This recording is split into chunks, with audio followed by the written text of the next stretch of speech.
Good morning students. ધોરણ 9 વિષય ગુજરાતી. ગુજરાતીમાં આપણે આપણા ગ્રામરના ટોપિકમાં આગળ વધીએ તો આપણો ગ્રામરનો નવો ટોપિક ચાલુ થાય છે, જેનું નામ છે વાક્ય પ્રકાર. વાક્ય પ્રકાર. હવે વાક્ય છે એના મુખ્ય બે પ્રકારો પડે છે. ક્યાં ક્યાં છે? તો કે વાક્યના મુખ્ય બે પ્રકાર છે. એક તો અર્થની દ્રષ્ટિએ વાક્યના પ્રકાર પડે છે અને બીજું છે એ રચનાની દ્રષ્ટિએ વાક્યના પ્રકાર પડે છે. હવે અર્થની દ્રષ્ટિએ અને રચનાની દ્રષ્ટિએ એમના પણ અલગ અલગ પ્રકારો છે તે પડે છે. તો અહીંયા આપણે પેલું અર્થની દ્રષ્ટિએ જોઈએ કે અર્થની દ્રષ્ટિ છે એમાં વાક્યના કયા કયા પ્રકારો હોય છે. તો અર્થની દ્રષ્ટિએ વાક્યના પ્રકાર મુખ્ય 4 છે, જેની અંદર વિધાન વાક્ય, પ્રશ્નાર્થ વાક્ય, ઉદ્ગાર વાક્ય અને આજ્ઞાર્થ વાક્ય. આ જે 4 પ્રકાર છે એ કયા પ્રકાર છે? તો કે અર્થની દ્રષ્ટિએ વાક્યના પ્રકારો. ત્યારબાદ આપણે રચનાની દ્રષ્ટિએ જોઈએ કે રચનાની દ્રષ્ટિએ વાક્યના કયા કયા પ્રકારો પડે છે. તો કે રચનાની દ્રષ્ટિએ વાક્ય છે એમના મુખ્ય 3 પ્રકારો પડે છે. એમાં પહેલું છે સાદું વાક્ય, બીજું છે સંયુક્ત વાક્ય અને ત્રીજું છે સંકુલ અથવા તો મિશ્ર વાક્ય. બંને કહી શકાય છે, સંકુલ પણ કહી શકાય અને મિશ્ર પણ કહી શકાય. તો આપણો જે આ 9મા ધોરણનો અભ્યાસક્રમ છે તેની અંદર આપણે રચનાની દ્રષ્ટિએ જે વાક્યના પ્રકારો છે, એટલે કે જે રચનાની દ્રષ્ટિએ વાક્યના મુખ્ય 3 પ્રકાર છે, સાદું, સંયુક્ત અને સંકુલ, આ 3 વિશે આપણે માહિતી મેળવવાની છે. અને આ જે ગ્રામરનો ટોપિક છે એ તમે જે ગ્રામરની બુક બનાવેલી છે એમાં વ્યવસ્થિત રીતે લખવાનું છે. જેમ બોર્ડમાં સ્ટેપ વાઇઝ લખેલું છે એ જ રીતે લખજો. આ તમને આગળ પણ છે કોલેજ સુધી વાક્યના પ્રકારો છે એ તમને કામ આવશે. તો હવે આપણે સાદું વાક્ય જોઈએ કે સાદું વાક્ય કોને કહેવાય. બરાબર, આપણે વાક્યના 3 પ્રકારો જોયા, સાદું, સંયુક્ત અને સંકુલ. તો હવે એમાંથી સાદું વાક્ય કોને કહેવાય એ જોઈએ તો પહેલાં એનું વ્યાખ્યા સમજવી પડશે. વ્યાખ્યામાં આપણે જોઈએ તો કે જે વાક્યમાં એક જ કર્તા અને એક જ ક્રિયાપદ આવતું હોય. શું હોય? કર્તા કોણ હોય? તો કે એક જ કર્તા હોય અને ક્રિયાપદ છે એ પણ શું હોય? તો કે એક જ હોય. તેને આપણે સાદું વાક્ય છે તે કહેવાય છે. અથવા તો બીજી વ્યાખ્યા જોઈએ તો કે જે વાક્યમાં એક જ ઉદ્દેશ્ય હોય અને એક જ વિધેય હોય તેને આપણે સાદું વાક્ય છે તે કહેવાય છે. કે ઉદ્દેશ્ય પણ એક હોય અને વિધેય પણ એક જ હોય તેને આપણે શું કહીએ છીએ? તો કે સાદું વાક્ય છે તે કહેવાય. તો હવે તમને એમ થતું હશે કે ઉદ્દેશ્ય અને વિધેય એટલે શું? ઉદ્દેશ્ય કોને કહેવાય અને વિધેય કોને કહેવાય? તો કે જેના વિશે આપણે વાત કરતા હોય, જે મુખ્ય વ્યક્તિ હોય એટલે કે કર્તા, એને આપણે શું કહીએ છીએ? તો કે ઉદ્દેશ્ય કહે છે. અને શું કહેવાયું છે એના વિશે શું કહેવા માગે છે એટલે કે જે ક્રિયાપદ છે એને આપણે શું કહેશું વ્યાકરણની દ્રષ્ટિએ? તો કે એને આપણે વિધેય કહેશું. એટલે કે કર્તા અને ક્રિયાપદ એક જ આવતું હોય આખા વાક્યની અંદર, તેવા વાક્યને આપણે સાદું વાક્ય છે તે કહીએ છીએ. ફોર એક્ઝામ્પલ, આયુષ વાંચે છે. પેલું ઉદાહરણ આપણે જોઈએ તો કે આયુષ વાંચે છે. હવે આમાં જુઓ, આયુષ છે એ કોણ છે? તો કે કર્તા છે. વાંચે છે શું છે? તો કે ક્રિયાપદ છે. એક જ કર્તા છે અને એક જ ક્રિયાપદ છે. બરાબર, આ વાક્યની અંદર બીજો કોઈ સમાવેશ થતો નથી. માત્ર એક જ કર્તા હોય અને એક જ ક્રિયાપદ હોય અથવા તો એક જ ઉદ્દેશ્ય હોય અને વિધેય હોય તેને આપણે શું કહીએ છીએ? તો કે સાદું વાક્ય છે તે કહીએ છીએ. તો અહીંયા આયુષ છે એ કર્તા છે, વાંચે છે એ શું છે? ક્રિયાપદ છે. તો એક જ છે એટલે આ વાક્ય છે એ કેવું વાક્ય બનશે? તો કે સાદું વાક્ય. ત્યારબાદ બીજું ઉદાહરણ જોઈએ. તેજસ રમકડાથી રમે છે. તેજસ છે એ શું છે? તો કે કર્તા છે અને રમકડાથી રમે છે એ શું છે? તો કે ક્રિયાપદ છે. તો શું થશે? સાદું વાક્ય. ત્યારબાદ શેઠની હવેલી ખૂબ વિશાળ હતી. શેઠ છે એ કર્તા છે અને એ એક જ છે, બરાબર. કોઈ પણ સંયોજકોથી આ વાક્ય છે તે જોડવામાં આવતું નથી, માત્ર એક જ વ્યક્તિની અને એ જે ક્રિયા કરતું હોય એની જ વાત થતી હોય તો એને આપણે સાદું વાક્ય કહીએ છીએ. ત્યારબાદ તાજમહલ ખૂબ સુંદર છે. હિન્દુસ્તાનમાં સંતોની ગણતરી નથી. તો આવી રીતે જ કોઈ પણ સંયોજકો લાગતા નથી અને જે વાક્યમાં એક જ કર્તા અને એક જ ક્રિયાપદ આવતું હોય તો એવા વાક્યને આપણે સાદું વાક્ય તરીકે ઓળખાવીએ છીએ. વાક્યના બીજા પ્રકારમાં સાદું વાક્ય પછી રચનાત્મક અર્થની દ્રષ્ટિએ વાક્યનો જે બીજો પ્રકાર પડે છે એ છે સંયુક્ત વાક્ય. હવે સંયુક્ત વાક્ય કોને કહેવાય તો એના માટે આપણે એની વ્યાખ્યા જોવી પડશે. એમાં જોઈએ આપણે વ્યાખ્યામાં તો કે જે વાક્યમાં બે કે તેથી વધુ વાક્ય જુદા જુદા સંયોજકોથી જોડાય તેવા વાક્યને સંયુક્ત વાક્ય કહેવામાં આવે છે. કે જે પણ વાક્ય હોય એટલે કે જે સાદું વાક્ય હોય એ સાદું વાક્ય એક કે તેથી વધુ હોય અને અલગ અલગ સંયોજકોથી જોડાય ત્યારે એવા વાક્યને આપણે સંયુક્ત વાક્ય તરીકે ઓળખાવીએ છીએ. સંયુક્ત વાક્ય બે અલગ અલગ સાદા વાક્યોથી જોડાઈને બને છે અને બંને સ્વતંત્ર રીતે ટકી શકે છે. કે સંયુક્ત વાક્ય છે એ કેવી રીતે બને તો કે સંયુક્ત વાક્ય છે એ બંને સાદા વાક્યથી બને છે અને બંનેનો અર્થ છે પોતાની દ્રષ્ટિએ અલગ અલગ હોય છે. એટલે કે બંને છે એ એકબીજા ઉપર ડિપેન્ડેડ નથી, એકબીજા વગર એ પોતે સ્વતંત્ર અર્થ છે એ વાક્ય પોતાનું ધરાવતો હોય છે. જેમ કે ઉદાહરણ તરીકે આપણે જોઈએ તો વધારે ખ્યાલ આવશે કે અનિલ અમદાવાદ ગયો અને રમેશ રાજકોટ ગયો. અનિલ અમદાવાદ ગયો અને રમેશ રાજકોટ ગયો. આ એક વાક્ય છે. એક વાક્યની અંદર અહીંયા સંયોજક છે એ કયું લાગ્યું તો કે અને લાગ્યું, બરાબર.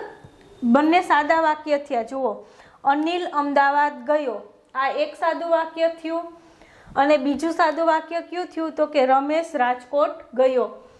બંને આમાંથી જો સંયોજકો છે એ કયો લાગ્યો તો કે અને, કે અનિલ અમદાવાદ ગયો અને રમેશ છે એ રાજકોટ ગયો. તો બંને સાદા વાક્યથી એક સંયોજક જોડાય અને જે વાક્ય બને છે તેને આપણે સંયુક્ત વાક્ય તરીકે ઓળખાવીએ છીએ. અને આ બંને છે એ બંને પોતાનો અર્થ છે એ અલગ અલગ દર્શાવી શકે છે. એટલે કે આ બંને વાક્ય છે એ એકબીજા ઉપર આધારિત નથી. જેમ કે આ સંયોજક આપણે કાઢી નાખીએ તો બંને વાક્યનો અલગ અલગ અર્થ છે તે થાય છે. જેમ કે અનિલ અમદાવાદ ગયો, રમેશ રાજકોટ ગયો, બરાબર. બંને વાક્ય છે એનો અર્થ છે એ સ્વતંત્ર છે, એ એકબીજા ઉપર આધારિત રાખતો નથી, પરંતુ સંયોજકોથી જોડાય અને જે વાક્ય બને તેને આપણે સંયુક્ત વાક્ય તરીકે ઓળખાવીએ છીએ. બીજું ઉદાહરણ જોઈએ. મેં તેને ઘણી વિનંતી કરી છતાં તેણે મને મદદ ન કરી, બરાબર. મેં તેને ઘણી વિનંતી કરી છતાં તેણે મને મદદ ન કરી. અહીંયા સંયોજક કયું લાગ્યું બંને વાક્યમાં તો કે છતાં, બરાબર. છતાં સંયોજકોથી બંને વાક્ય છે તે જોડાયેલા છે. જેમ કે મેં તેને ઘણી વિનંતી કરી, એક સાદું વાક્ય, તેણે મને મદદ ન કરી, આ બીજું વાક્ય. બંને સાદા વાક્ય છે એ કયા સંયોજકોથી જોડાયેલા છે તો કે છતાં સંયોજક છે એનાથી એ વાક્ય જોડાયેલું છે. તો આવી રીતે બંને વાક્ય સાદા હોય એ કોઈ સંયોજકોથી જોડાય તો આપણે એને સંયુક્ત વાક્ય કહીએ છીએ. ત્યારબાદ આયુષને શરબત ગમે છે પણ ડોક્ટરે ઠંડા પીણા પીવાની ના પાડી છે. આયુષને શરબત ગમે છે પણ અહીંયા કયું સંયોજક લાગ્યું પણથી બંને વાક્ય છે તે જોડાય છે. કે આયુષ છે એને શરબત તો ગમે છે પરંતુ ડોક્ટર છે એને ઠંડા પીણા છે એ પીવાની ના પાડેલી છે. તો આમ બંને વાક્ય છે એ પોતપોતાની દ્રષ્ટિએ એ પણ સ્વતંત્ર અર્થ ધરાવે છે। જેમ કે આયુષને શરબત ગમે છે, એક વાક્ય થયું, અને ડૉક્ટરે ઠંડા પીણા પીવાની ના પાડી છે, એ બીજું સાદું વાક્ય થયું। ત્યારબાદ વિરાજ પાસે પેન છે તેમ છતાં તે આયુષ પાસે પેન માંગે છે। અહીંયા કયું સંયોજક આવ્યું? તો કે તેમ છતાં, બરાબર, તેમ છતાંથી બંને વાક્યો છે તે જોડાયેલા છે। અને છેલ્લું જોઈએ, રાઘવ બોલવા ગયો પણ તેનો સ્વર રૂંધાઈ ગયો। સંયુક્ત વાક્યમાં કયું સંયોજક લાગ્યું? તો પણ સંયોજક છે એ અહીંયા લાગેલું છે। તો આ છે સંયુક્ત વાક્ય। હવે સંયુક્ત વાક્ય છે એમાં કયા કયા સંયોજકો લાગી શકે છે? જેમ કે અહીંયા આપણે જોયું, અને, છતાં, પણ, તેમ છતાં, આ બધા શું છે? તો કે સંયોજકો છે, અને આવા સંયોજકોથી જ સંયુક્ત વાક્ય છે તે બને છે। તો કયા કયા સંયોજકો આવે છે સંયુક્ત વાક્યની અંદર એ જોઈ લઈએ।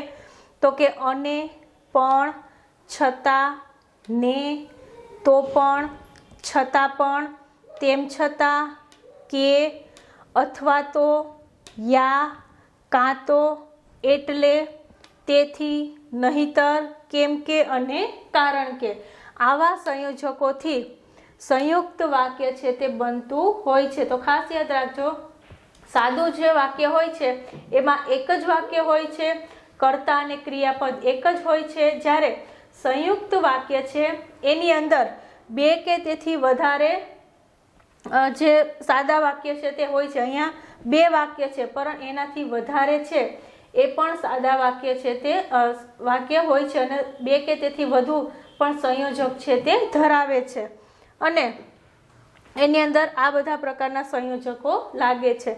તો આ છે તો આપણું સંયુક્ત વાક્ય।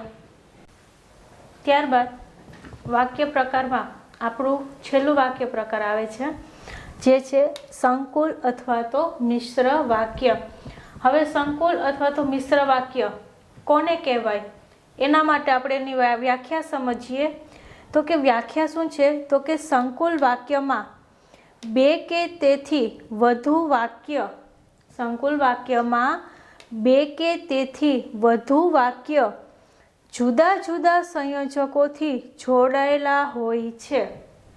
બે અથવા તો બેથી વધારે વાક્ય છે એ જુદા જુદા સંયોજકોથી જોડાયેલા હોય છે। એટલે કે સાદા વાક્ય હોય એમાં એક જ વાક્ય આવે છે, સંયુક્ત વાક્યમાં બે વાક્ય આવે છે, અને મિશ્ર વાક્ય છે, સંકુલ વાક્ય છે તેમાં બે કે તેથી વધુ વાક્ય પણ હોઈ શકે।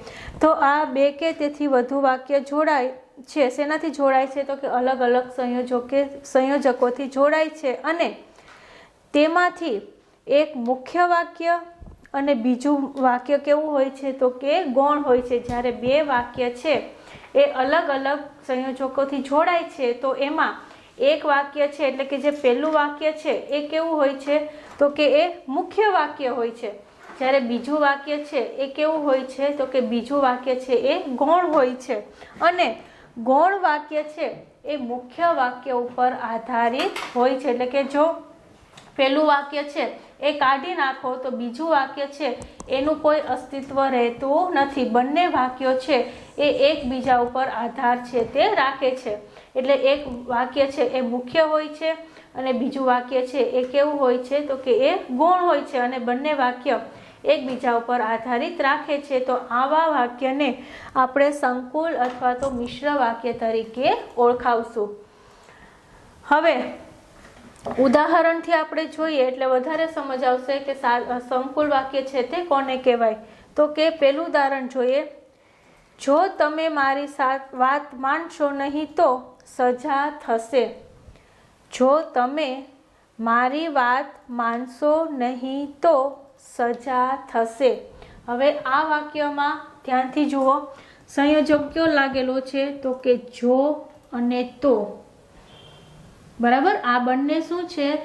તો કે સંયોજક છે। જો અને તો એ બંને શું છે? સંયોજક છે। હવે તમે મારી વાત માનશો નહીં તો સજા થશે। હવે વાક્ય મુખ્ય વાક્ય કયું થયું? તો કે તમે મારી વાત માનશો નહીં, બરાબર। તો આ મુખ્ય વાક્ય છે એના ઉપર આધાર કયું વાક્ય રાખે છે? તો કે બીજું વાક્ય ગૌણ વાક્ય. ગૌણ વાક્ય શું છે? તો કે સજા થશે. બરાબર. હવે આ વાક્ય આપણે કાઢી નાખીએ કે તમે મારી વાત માનશો નહીં. બરાબર. ખાલી આટલું જ રાખીએ તો સજા થશે, તો આનો અર્થ કોઈ રહેતો નથી. બરાબર. તો આવી રીતે મુખ્ય વાક્ય છે એના ઉપર ગૌણ વાક્ય છે તે આધાર રાખે છે અને એ અલગ અલગ સંયોજકોથી જોડાયેલું હોય છે. તો અહીંયા કયો સંયોજક આવે છે? કયો સંયોજકોથી વાક્ય જોડાયેલું છે? તો કે જો અને તો. આ બંને સંયોજકો છે. બીજું વાક્ય જોઈએ આપણે. હું તેના ઘરે ગયો ત્યારે તે ઘરે ન હતા. બરાબર. આ વાક્યમાં કયું સંયોજક લાગ્યું? તો કે ત્યારે. હું તેના ઘરે ગયો ત્યારે તે ઘરે ન હતા. અહીંયા મુખ્ય વાક્ય આ છે કે હું તેના ઘરે ગયો અને ગૌણ વાક્ય છે એક શું છે? તો કે તે ઘરે ન હતા. ત્યારબાદ ત્રીજું જોઈએ. જ્યારે હું એકલો હોઉં છું ત્યારે તમે યાદ આવો છો. બરાબર. આમાં કયું સંયોજક લાગશે? તો કે જ્યારે અને ત્યારે. જ્યારે હું એકલો હોઉં છું ત્યારે તમે યાદ આવો છો. મુખ્ય વાક્ય હું એકલો હોઉં છું અને બીજું વાક્ય ગૌણ વાક્ય તમે યાદ આવો છો. ત્રીજું જોઈએ. જ્યાં સુધી આ વૃક્ષો છે ત્યાં સુધી હરિયાળી છે. સંયોજક કયું છે? તો કે જ્યાં સુધી અને ત્યાં સુધી. આ સંયોજક છે. જ્યાં સુધી આ વૃક્ષો છે ત્યાં સુધી હરિયાળી છે. એટલે કે વૃક્ષો છે ત્યાં સુધી જ હરિયાળી ટકી રહી છે. એટલે કે આ વાક્ય છે એ આના ઉપર આધાર રાખે છે. અને છેલ્લું જોઈએ કે જ્યાં સ્વચ્છતા ત્યાં પ્રભુતા. સંયોજકો તમને ખ્યાલ આવી જ ગયા હશે. જ્યાં અને ત્યાં. બરાબર. જ્યાં સ્વચ્છતા ત્યાં પ્રભુતા. બંને વાક્ય છે એ એકબીજા ઉપર આધાર રાખે છે. તો આ રીતે સંયુક્ત સંકુલ વાક્ય હોય એની અંદર બે કે તેથી વધુ સાદા વાક્ય હોય અને એ સાદા વાક્ય છે એ અલગ અલગ સંયોજકોથી જોડાયેલા હોય છે અને મુખ્ય વાક્ય છે ગૌણ વાક્ય છે એ મુખ્ય વાક્ય ઉપર આધારિત હોય છે. હવે આ જે સંકુલ વાક્ય છે એમાં કયા કયા સંયોજકો આવે છે એના ઉપર આપણે જોઈ લઈએ. તો કે ત્યાં, ત્યારે, તેમણે, ને, જો અને તો, તે, કે, જે તે, જેવું તેવું, જ્યારે ત્યારે, જ્યાં સુધી અને ત્યાં સુધી, જ્યાં અને ત્યાં. આ બધા સંયોજકો છે એ કોના છે? તો કે સંકુલ અથવા તો મિશ્ર વાક્યના. તો આ રીતે અહીંયા આપણા જે આ વાક્યના પ્રકાર છે એ વાક્યના પ્રકારનો ટોપિક અહીંયા પૂરો થાય છે. મુખ્ય 3 પ્રકાર: સાદું, સંકુલ અને સંયુક્ત. આ 3 પ્રકાર છે. Thank you. હવે વાક્યના પ્રકારની અંદર આપણે થોડા સ્વાધ્યાયમાં વાક્ય જોઈ લઈએ જેથી કરી અને તમને ખ્યાલ આવે કે કયું વાક્ય સાદું છે, કયું વાક્ય સંયુક્ત છે અને કયું વાક્ય સંકુલ છે. તો પહેલું વાક્ય મેં અહીંયા લખેલું છે કે તેમની ગેરહાજરી દરમિયાન દુકાનમાં ખોટ ગઈ અને દેવાદાર બની ગયા. આ વાક્ય ધ્યાનથી જુઓ કે તેમની ગેરહાજરી દરમિયાન દુકાનમાં ખોટ ગઈ અને દેવાદાર બની ગયા. અહીંયા સંયોજક લાગે છે. કયો સંયોજક લાગે છે? તો કે અને સંયોજક છે તે લાગેલું છે. બરાબર. અને આ બંને વાક્ય છે એ પોતપોતાની દ્રષ્ટિએ અલગ અલગ છે કે તેમની ગેરહાજરી દરમિયાન દુકાનમાં ખોટ ગઈ. બરાબર. એ વાક્ય અલગ થયું અને દેવાદાર બની ગયા એ વાક્ય પણ સ્વતંત્ર છે, એની રીતે અલગ જ છે. તો એક વાક્ય કયું બને છે? તો કે એ વાક્ય સંયુક્ત વાક્ય બને છે. તો આ કયું વાક્ય છે? તો કે સંયુક્ત. આપણે પહેલા જોયું કે વ્યાખ્યામાં આપણે જોયું હતું કે બંને છે એ સહી વાક્ય સાદા વાક્ય સંયોજકથી જોડાતું હોય અને બંને પોતપોતાનો અર્થ અલગ અલગ દ્રષ્ટિએ છે તે સ્વતંત્ર ધરાવતું હોય તો એ વાક્યને આપણે સંયુક્ત વાક્ય કહીએ છીએ. તો આ વાક્ય કેવું બનશે તો કે સંયુક્ત વાક્ય. બીજું વાક્ય જોઈએ, મારું સિનેમા જોવાનું બંધ થઈ ગયું. આ તો બધાને ખ્યાલ આવી જ ગયો હશે. કયું વાક્ય છે તો કે સાદું વાક્ય છે,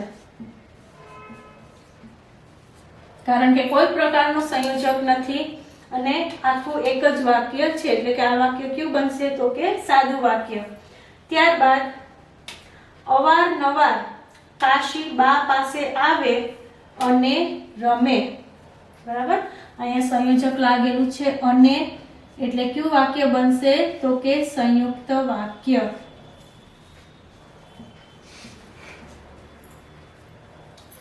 ત્યારબાદ ચોથું આપણે જોઈએ, તમારી પાસે થોડી વાત કરવાનું મન થયું. આ વાક્ય કયું બનશે તો કે સાદું વાક્ય. કોઈ પણ જાતનું સંયોજક નથી અને એક જ વાક્ય છે તે બને છે. ત્યારબાદ મારા દાદાનો દાંત પડી ગયો એટલે મેં સંકલ્પ કર્યો કે આજથી સોપારી હરામ છે. આમાં બે કે તેથી વધુ સંયોજકો લાગેલા છે, એટલે અને કે. બરાબર, મારા દાદાનો દાંત પડી ગયો એટલે મેં સંકલ્પ કર્યો. આ એક વાક્ય થયું. અહીંયા બીજું વાક્ય થયું કે આજથી સોપારી હરામ છે. બીજું સંયોજક કયું લાગ્યું તો કે લાગ્યો અને આજથી સોપારી હરામ છે. એ કયું વાક્ય થયું તો કે ત્રીજું વાક્ય થયું. તો કયું વાક્ય બનશે તો કે સંકુલ અથવા તો મિશ્ર વાક્ય. એક કે તેથી વધુ સંયોજકો આવે, એક કે તેથી વધુ સંયોજકોથી વાક્ય જોડાય અને એક કે તેથી વધુ વાક્ય છે તે બને છે. તો આવા વાક્યને આપણે કેવા વાક્ય કહેશું તો કે સંકુલ અથવા તો સમિશ્ર વાક્ય. તો અહીંયા આપણને બે સંયોજક જોવા મળે છે, એટલે અને કે. એટલે આ કયું વાક્ય બન્યું તો કે સંકુલ અથવા તો મિશ્ર વાક્ય. ત્યારબાદ હવે હું તમને બધું આપીશ. કયું વાક્ય બનશે તો કે સાદું. હવે આ સાદા વાક્યમાં તો બધાને ખ્યાલ આવી જ ગયો હશે. બીજું ત્યારબાદ સાતમું વાક્ય આપણે જોઈએ કે હોસ્પિટલના ડોક્ટર અને ફાર્માસિસ્ટે રક્તદાન કર્યું. આ પણ બધાને હવે ખ્યાલ આવી ગયો. અહીંયા અન્ય સંયોજક લાગ્યું એટલે કયું વાક્ય થયું તો કે સંયુક્ત વાક્ય. સંયુક્ત વાક્ય, કારણ કે એક છે એ સંયોજક લાગ્યું અને બંને અર્થની દ્રષ્ટિએ પોતપોતાની રીતે અલગ જ છે. કે હોસ્પિટલમાં ડોક્ટરે શું કર્યું તો કે રક્તદાન કર્યું અને બીજા વાક્યમાં ફાર્માસિસ્ટ છે એમને પણ રક્તદાન કર્યું. તો આમાંથી બે વાક્ય બને છે અને બંને પોતપોતાના અર્થની દ્રષ્ટિએ સ્વતંત્ર છે. એટલે કયું વાક્ય બનશે તો કે સંયુક્ત વાક્ય. ત્યારબાદ અરુણિમાએ હોસ્પિટલની પથારીમાં જ નક્કી કર્યું કે હું પર્વતારોહણ કરીશ. કયું વાક્ય બનશે તો કે સંકુલ અથવા તો મિશ્ર વાક્ય.